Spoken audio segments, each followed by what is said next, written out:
రోజు ఆడికే వస్తాం, ఎర్రవల్లి ఫామ్ హౌస్ కి వచ్చి కూర్చుంటాం, కూర్చుంటాం. వంతుల వారిగా నేను ఉత్తమైన డ్యూటీ చేస్తాం, ఒకరి తర్వాత ఒకరం. అన్ని మీరే ఎట్లాగ ఉన్నాయి కదా. 10 పైసలు మితికి ఇవ్వండి, 50,000 కోట్లు ఏమవుతుంది? సంపాదించింది ఇద్దరు బాబామర్దలు అనుకుంటే ఒక 50,000 కోట్లు ఒక లెక్కనా? బాండ్స్ రాసిస్తాం రాష్ట్ర ప్రభుత్వం నుంచి. 10 పైసలు మితికి ఇవ్వండి. ఏడు దాచుకుంటారు, దాచిపెట్టుకుని టెన్షన్తో బీపీ షుగర్లు లో బీపీ వచ్చేసి హాస్పిటల్ వాడాల్సి వస్తుంది. దాచుకుని ఎవరు దొంగ ఎత్తుకుపోతాడు అని. ఎందుకు వస్తున్నాయి లో బీపీ షుగర్లు? అడ్డగోలుగా సంపాదించి అవి ఎవడొచ్చి పట్టుకుంటాడు అని టెన్షన్తో వస్తున్నాయి. ఇట్లాంటి నీచమైన మనస్తత్వం ఉన్న ప్రతిపక్ష నాయకులు ఉండడం దురదృష్టకరము. ఈ రోజు సమావేశం ఏర్పాటు చేస్తే దామోదరరావు రాడు, సురేష్ రెడ్డి రాడు, పాపం అమాయకుడు గాయత్రి రవిని పంపించాడు. ఏం చెప్తాం ఆయనను? పాపం ఆయన బాధలు ఆయనే మాట్లాడితే ఒక రాసి కాగితం రాసి పంపించారు, ఇదే చదువు అని. అది చదివినాక మాట్లాడితే ఆయనకి ఏం తెలుస్తలేదు. ఇక లేదు వాకౌట్ అన్నాడు. మనం వాకౌట్ల కోసం సమావేశం విలువలే కదా, మాట్లాడుకోనికే పిలిచినాం, సూచన తీసుకోనికే పిలిచినాం. కాగితం రాసి ఇచ్చి పాపం లీడర్ వస్తాడు అనుకున్నాం, లీడర్ను పంపించారు. వచ్చి మొత్తం చూసి మొత్తం చదువుతున్నాడు. ఆయన కూడా సహచర పార్లమెంట్ సభ్యుడు, రెండోసారి రాజ్యసభకు వచ్చిండు, ప్రజాప్రతినిధిగా అతన్ని గౌరవించాలని అతను చెప్పినంత విన్నాం. నేను కొన్ని విషయాలు ప్రస్తావించడం మొదలు పెట్టగానే అసలు రంగు బయటపడదు అనగానే ఇక నేను లేచి వెళ్ళిపోతున్నా సార్, నేను ఉంటే ఉన్న ఉద్యోగం ముడతాను లేచి వెళ్ళిపోయాను. పాపం ఏం చేస్తాం? ఇది పరిస్థితి. అందుకే మీడియా మిత్రులారా, మీరు కూడా అబద్ధాలు చెప్పేటోళ్ళకి అంత ప్రచారం కల్పించకండి. మీరు కూడా పరోక్షంగా ఇట్లాంటి అబద్ధాలను ప్రోత్సహించినట్టుగా మారుతున్న పరిస్థితి. దయచేసి ఈ రోజు ఉన్న పరిస్థితిని మీరు అర్థం చేసుకోండి. మాకు ఏమి దాపరికం లేదు. ఇందులో తెలంగాణ రాష్ట్ర ప్రయోజనాలే మా ఆలోచన. తెలంగాణ రాష్ట్ర ప్రయోజనాల కోసం ఎవరినైనా కలుస్తాం, ఎవరితోనైనా కొట్లాడతాం. ఇందులో ఎలాంటి శశపిషలు లేవు. సామభేద దాన దండోపాయాలల్లా మొదటి అంకంలో ఉన్నాం. గోదావరి రివర్ మేనేజ్మెంట్ బోర్డును కలిసి ఫిర్యాదు చేసినాం, జలశక్తి మినిస్టర్ గారిని కలిసి ఫిర్యాదు చేసినాం, ఎన్విరాన్మెంట్ మినిస్టర్ కు లెటర్ రాసినాం, ఫినాన్స్ మినిస్టర్ కు లెటర్ రాసినాం. రేపు అవసరమైతే ప్రధానమంత్రిని కలుస్తాం, అందరినీ కలుస్తాం. ఈ అందరినీ కలిసిన తర్వాత కూడా తెలంగాణ ప్రజలకు న్యాయం జరగకపోతే న్యాయస్థానాలు ఉండనే ఉన్నాయి. ముందే డైరెక్ట్ న్యాయస్థానానికి పోతే న్యాయస్థానం అంటే సంబంధిత సంస్థలకు మీరు ఫిర్యాదు చేసిండ్రు అంటే, చేయలేదంటే ఏమంటారు? మీరు సంబంధిత సంస్థలకు ఫిర్యాదు చేయకుండా, వాళ్ళకి చర్యలు తీసుకునే అవకాశం ఇవ్వకుండా, మీ సమస్య ఏందో వాళ్ళకి వివరించకుండా కోర్టుకి ఎందుకు వచ్చినా మళ్ళీ ఆడికెళ్ళని పంపిస్తారు. ఇది ఏమంటారు? ఫండమెంటల్స్. నువ్వు అప్రాపరేట్ ఫోరంలా ఫిర్యాదులు చేసి నీ బాధ చెప్పుకోకుండా, నువ్వు అంశాలను వివరించకుండా కోర్టు దగ్గరికి వెళ్తే కోర్టు వినదు. తిరిగి మళ్ళీ వాళ్ళ దగ్గరికి వెళ్ళి ఫిర్యాదు చేయి. నీ ఫిర్యాదు మీద వాళ్ళు చర్యలు తీసుకున్నప్పుడు నీకు ఏదైనా బాధ ఉంటే నువ్వు అప్పుడు కోర్టుకు రా అని చెప్తారు. అందుకే ఈరోజు తెలంగాణ రాష్ట్ర ప్రభుత్వం అన్ని ప్రక్రియలు, రాజకీయ పార్టీలను సంప్రదిస్తున్నాము, ప్రజాప్రతినిధులను సంప్రదిస్తున్నాము, సంబంధిత రాజ్యాంగబద్ధమైన సంస్థలకు ఫిర్యాదులు చేస్తున్నాము, మేము కేసు బిల్ చేస్తున్నాం. రేపు ఇవన్నీ ప్రయత్నాలు చేసినా మా తెలంగాణ ప్రయోజనాలకు భంగం కలుగుతుంది. కేంద్ర ప్రభుత్వం, ఆంధ్రప్రదేశ్ ప్రభుత్వం తెలంగాణ ప్రజల ప్రయోజనాలను ఫనంగా పెట్టి గోదావరి జలాలను రాయలసీమ పెన్నా బేసిన్ కి తరలిస్తున్నారు. ఇది మాకు తీరని అన్యాయము అని చెప్పి కోర్టుకు వెళ్ళినప్పుడు మనకి న్యాయం జరుగుతుంది. ఈ రోజు అందుకే చంద్రబాబు నాయుడు గారికి నేను సూచన చేస్తున్నా, మీరు పక్క రాష్ట్ర ముఖ్యమంత్రి, కేంద్రంలో మీకు పలుపాడి ఉండొచ్చు, మోడీ గారు మీరు ఏం చెప్తే అది వినొచ్చు. అంత మాత్రాన మీ ప్రాజెక్టులకు అన్ని అనుమతులు వస్తాయని మీరు అనుకుంటే అది భ్రమ. అట్లాంటి వాటికి అవకాశం లేదు. తెలంగాణ రాష్ట్ర ప్రజలకు ప్రయోజనాలు కాపాడుకోవడానికి అవసరమైన ప్రణాళిక, వ్యూహరచన స్పష్టంగా ఉన్నది. మేము ఈ రోజు వివిధ రాజ్యాంగబద్ధమైన సంస్థలకు మేము ఫిర్యాదులు చేస్తున్నాము. రాజ్యాంగబద్ధమైన సంస్థలు మా హక్కులను కాపాడడానికి, మా హక్కులను మాకు అందించడానికి ముందుకు వస్తే సరే, లేకపోతే న్యాయస్థానానికి వెళ్తాం. అక్కడ కూడా జరగకపోతే ప్రజల దగ్గర పోతాము. అంతిమ నిర్ణేతలు ప్రజల దగ్గర కూడా వెళ్తాము. ఈ రోజు నేను వారికి రెండో సూచన చేస్తున్నా. ఈ రోజు 3,000 టీఎంసీల మిగులు జలాలు గోదావరిలో ఉన్నాయి అని మీరు నమ్మితే, చంద్రశేఖరరావు చెప్పిందని కాదు, చంద్రబాబు నాయుడు గారు నమ్మినప్పుడు గోదావరి బేసిన్ మీద తెలంగాణకు 968 టీఎంసీల నీటి కేటాయింపులు ఉన్నాయి. 518 టీఎంసీలు ఆంధ్రప్రదేశ్ కుంటే 968 టీఎంసీలు తెలంగాణకు అలొకేషన్ ఉన్నది ఉమ్మడి రాష్ట్రంలోనే. మా 968 టీఎంసీల వరకు తెలంగాణ ప్రాజెక్టులకు బ్లాంకెట్ గా మీరు ఎన్ఓసి ఇవ్వండి.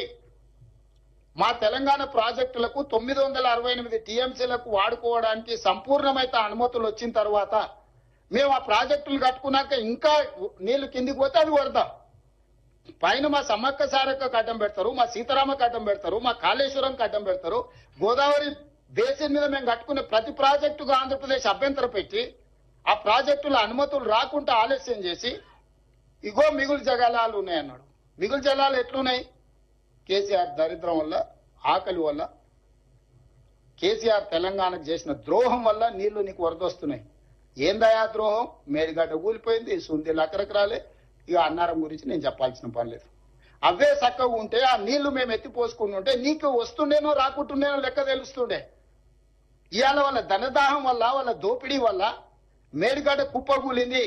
ఏమైతుందా, ఒకటి ఓ పిల్లర్ గుంగిపోతే ఏమైతుంది, ప్రాజెక్ట్ అంత ఉంది కదా అంటాడు. హరీష్ రావు గారు, నీ గుండెకాయ ఊడవిక్తే నీకు తెలుస్తా. మొత్తం బాడెంత 6 అడుగులు ఉన్నావు, గుండెవి తీసి పక్కకు పెట్టు, నువ్వు ఉంటావో లేదో చూద్దాం. ప్రాణహిత చేవెళ్ల గోదావరి జలాల మీద మేడిగడ్డ అనేది గుండెకాయే. ఆ గుండెనే లేకున్న తర్వాత మిగతా బాడీ ఉందని చెప్పుకోవడానికి తప్ప సున్నా కూడా ప్రయోజనం లేదు. ఇవాళ అన్నిటికంటే కింది నుంచి లిఫ్ట్ చేయాల్సింది, అక్కడి నుంచి మేడిగడ్డ నుంచి నీళ్లు ఎత్తి అన్నారంలో పోయాలి, అన్నారంలో పోసిన నీళ్లు సుందిళ్లలో పోయాలి, సుందిళ్లలో పోసిన నీళ్లు మిడిమానేరు, అక్కడి నుంచి శ్రీపాద ఎల్లంపల్లి, అక్కడి నుంచి ఎస్ఆర్ఎస్పి, అక్కడి నుంచి మిగతా ప్రాంతాలకు నీటిని తరలించాలి. అసలు కానీ పిసలు అయిపోయింది అని అంటే, అసలు పిసలుగా అంటారు ఉర్దూలో. అసలు పిసలుగా బాయ్, आपको समझ में नहीं आ रहा, जान पूछ के बोल रहे या बिना ऐसी बोल रहे. ఇట్లా మొత్తం ప్రాజెక్టుని కుప్పగూల్చి మీ ధనదాహానికి బలైపోయిన మేడిగడ్డ, అన్నారం, సుందీల పోవడం వల్ల ఈ రోజు కిందికి వరద జలాలు పోతున్నాయి. 10 సంవత్సరాలు మీరు గోదావరి బేసిన్ మీద ప్రాజెక్టులు కట్టకపోవడం వల్ల ఈ రోజు చంద్రబాబు నాయుడు గారు తరలించకపోతా అని ధైర్యంగా చెప్పగలుగుతున్నాడు. 10 సంవత్సరాలు కృష్ణా బేసిన్ మీద మీరు ఏ ఒక్క ప్రాజెక్టు పూర్తి చేయకపోవడం వల్ల నువ్వు సంతకాలు పెట్టి తెలంగాణను మోసం చేసినావు. 811 టీఎంసీ నికర జలాలు అన్నాడు ఉమ్మడి ఆంధ్రప్రదేశ్ కి కేటాయింపులు జరిగితే నువ్వే 2015లో పోయి సంతకాలు పెట్టినావు. మా తెలంగాణకు 299 టీఎంసీ చాలు, మీరు 512 టీఎంసీలు తీసుకెళ్లమని. పోనీ అదే అనుకుందాం, ఆ 299 టీఎంసీలు అన్న 10 సంవత్సరాలలో ఎప్పుడైనా వాడినవా? మొన్న మొదటిసారి మేము వచ్చినాక 286 టీఎంసీలు వాడినవా? ఈ 10 ఏళ్లలో నువ్వు కల్వకుర్తి గాని, భీమా గాని, నెట్టంపాడు గాని, కోల్చాగర్ గాని, ఎస్ఎల్బిసి గాని, పాలమూరు రంగారెడ్డి పూర్తి చేసినుంటే కనీసం నువ్వు చేసిన దుర్మార్గానికి ఆ నీళ్లను వాడుకునేటోళ్ళం కదా. ఈ రోజు ప్రతి సంవత్సరం 700 పైన టీఎంసీలు ఆంధ్రప్రదేశ్ తరలించకపోతుందనంటే 10 సంవత్సరాలు చంద్రశేఖరరావు గారు, హరీష్ గారు తెలంగాణకు చేసిన ద్రోహం, దక్షిణ తెలంగాణని ఎడారిగా మార్చి మీరు ఈ రోజు నీళ్లు వినియోగించుకోకుండా ప్రాజెక్టులు పూర్తి చేయకుండా వదిలేయడం వల్ల ఆ కృష్ణానది జలాలు కూడా రాయలసీమ లిఫ్ట్, ముచ్చమర్రి, పోతిరెడ్డిపాడు 44,000 క్యూసెక్స్ నుంచి 80,000 క్యూసెక్లు, ఇవాళ శ్రీశైలం బ్యాక్ వాటర్స్ నుంచి రోజుకు 10 టీఎంసీలు తరలించుకోవడానికి ప్రాజెక్టులు కట్టారు. 10 ఏళ్లలో ఇద్దరు పల్లికలు ఇచ్చుకుంటూ కూర్చున్నారు. మొత్తం కలిపితే కల్వకుర్తి, రంగారెడ్డి ఏ ప్రాజెక్టు కలిపినా 2 టీఎంసీలు కూడా మనం లిఫ్ట్ చేసుకోలేకపోతున్నాం. ఇది తెలంగాణ దీనమైన పరిస్థితి. ఆనాడు పాలమూరు రంగారెడ్డి ఎత్తిపోతలు జూరాల నుంచి తీసుకుందామని అంటే ఎవడా మీకు చెప్పినాడు, జూరాల నుంచి చిన్నారెడ్డి నీకు తలకాయ లేదు, తల ఆడిపెట్టుకుంటామని చిన్నారెడ్డిని తిట్టి అడిగిపోయాడు. జూరాల అనేది హెడ్, కృష్ణానది జలాలు మొట్టమొదట అలంపూరు జూరాల దగ్గర ఎంటర్ అయినట్టే తెలంగాణకు తీసుకుంటే శ్రీశైలంలో బ్యాక్ వాటర్స్ లో పోతిరెడ్డిపాడో లేకపోతే రాయలసీమనో ముచ్చమర్రో తీసుకోవడానికి అవకాశమే లేకపోతుండే. ఈ రోజు జూరాలలో ఎంటర్ అయిన కర్ణాటక నుంచి వచ్చిన నీళ్లు అలా తిరిగి రాయలసీమకు పోయి మళ్ళీ తెలంగాణకు వస్తున్నాయి. అక్కడి పోగానే వెనకటికి నంద్యాల ఘాట్లో దారి దోపిడీ చేస్తాం, లారీల లోడ్ పోతూనే ఉంటుంది, లారీ చిన్న పోతూనే ఉంటాయి, పైనుంచి సంచులు మాయమైతేనే ఉంటాయి. ఇవాళ రాయలసీమ లిఫ్ట్, పోతిరెడ్డిపాడు, ఇవాళ ముచ్చమర్రి, ఆ ప్రాంతానికి పోయిన నీళ్ళు అక్కడికక్కడనే మాయమైపోతున్నాయి. ఎక్కడ పోయినా తెల్లారిలో చూసే వరకాలు ఏమి కనిపిస్తలేవు. రాత్రి చూస్తే శ్రీశైలం నిండుకుంటుంది, తెల్లారి వరకాల కాలి కుండలాగా కనిపిస్తుంది. దీనికి కారణం పోతిరెడ్డిపాడు కదా, నువ్వు చేసిన కుంపటి కదా. రాయలసీమ లిఫ్ట్ నీ ఇంట్లోనే జీవో తయారైంది కదా. ముచ్చమర్రి చంద్రబాబు నాయుడు కడుతుంటే మూసుకొని కూర్చున్నది నువ్వే కదా. ఏదన్నా మేము వచ్చినాక ప్రారంభించిన ప్రాజెక్టు ఉందా? ఈరోజు ఇటు కృష్ణా బేసిన్, కృష్ణా మొత్తం కొలగొట్టిరు వాళ్ళు. అదే ఊపు మీద గోదావరి బేసిన్కి వచ్చింది. ఈ 10 ఏళ్ళు నువ్వే కదా ఉన్నది. ఈ 10 ఏళ్లలోనే కదా ఈ దుర్మార్గం జరిగింది. ఉమ్మడి రాష్ట్రంలో అన్నో సమైక్య పాలకులు మనకు అన్యాయం చేసిరని ఓకే. 10 ఏళ్లలో మీరేం చేసిండ్రు? ఇలా ప్రాజెక్టులు పూర్తి చేయడానికి ఖర్చు పెడదామంటే నిధులు లేవు, నీళ్లు ఆగుతలేవు, అవి కిందికి పోతూనే ఉన్నాయి. ఇగో కింద నీళ్లు ఉన్నాయి కదా నేను ఎత్తుకపోతాను ఆయన తయారైండు. సరిగ్గా చూడు, రేపు పొద్దుగాల చంద్రబాబు నాయుడు గారు ఈ మీటింగ్ మినిట్స్ తీసుకొస్తాడు. వాళ్ళు వీళ్ళు కాదు, చంద్రశేఖరరావు గారు చెప్పిన 3000 టీఎంసీలు సముద్రంలోకి పోతున్నాయి, తెలంగాణ వాళ్ళకి ఏ నష్టం ఉందా, సముద్రంలో నేను కొన్ని తీసుకొని బాగుపడతా అంటే మీకేం కష్టం వచ్చింది, మా చంద్రశేఖరరావు మంచోడే కానీ రేవంత్ రెడ్డి ఏంది ఇట్లా చెప్తున్నాడు అని ఆయన తయారవుతాడు. అందుకే మీడియా మిత్రులారా, ఈరోజు స్పష్టంగా రాజకీయాలకు అతీతంగా మనందరం ఒక దగ్గర కూర్చొని చర్చించుకొని ముందుకు వెళ్ళాలి. ఈరోజు కేంద్ర ప్రభుత్వం మీద ఒత్తిడి తీసుకురావాలి. మోడీ గారికి చంద్రబాబు నాయుడు గారు అవసరం ఉంది, చంద్రబాబు నాయుడు గారికి గోదావరి జలాల అవసరం ఉంది. ఇది భగవంతుడికి భక్తుడికి అనుసంధానం, అంబికా దర్బార్ భర్త అన్నట్టుగా ఉన్నది. వాళ్ళిద్దరి మధ్యలో అధికారం నీళ్లు పంపకాలు చేసుకుంటే అధికారం నీకు నీళ్లు నాకని. అందుకే ఈరోజు అన్ని వ్యవస్థల దగ్గరికి మేము వెళ్తున్నాము. నాకు ఉత్తమ్ కుమార్ రెడ్డి గారికి ఎలాంటి భేషజాలు లేవు. అందరినీ కలుస్తాం, అందరితో మాట్లాడతాం, సమస్యకు పరిష్కారం కనుగొనడానికి చూస్తాం.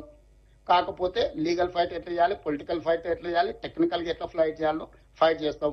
చివరిగా చంద్రబాబు నాయుడు గారికి నా సూచన ఒకటే, ఇది మనం గ్యాప్ పెంచుకోవడం, దూరం పెంచుకోవడం ద్వారా పరిష్కారం కాదు. మీరు ఢిల్లీలో మోడీ గారిని ఒత్తిడి తెచ్చి అనుమతి తెచ్చుకోవడం వల్ల ఇవి పూర్తి కావు. కాబట్టి మా తెలంగాణ ప్రాజెక్టులో గోదావరి బేసిన్ మీద 968 టీఎంసీలు, కృష్ణా బేసిన్ లో పరివాహక ప్రాంతం ప్రకారం మాకు ఒక 555 టీఎంసీల నీళ్లు వస్తాయి. దాని బేసిస్ మీద మేము కొన్ని ప్రాజెక్టులు కట్టుకుంటాం. ఈ రెండింటికి మీరు క్లియర్ గా అనుమతి ఇవ్వండి. ఆ తర్వాత ఎన్ని సముద్రంలో పోయే నీళ్లు మీరు ఎన్ని తీసుకుపోయినా మాకు అభ్యంతరం లేదు.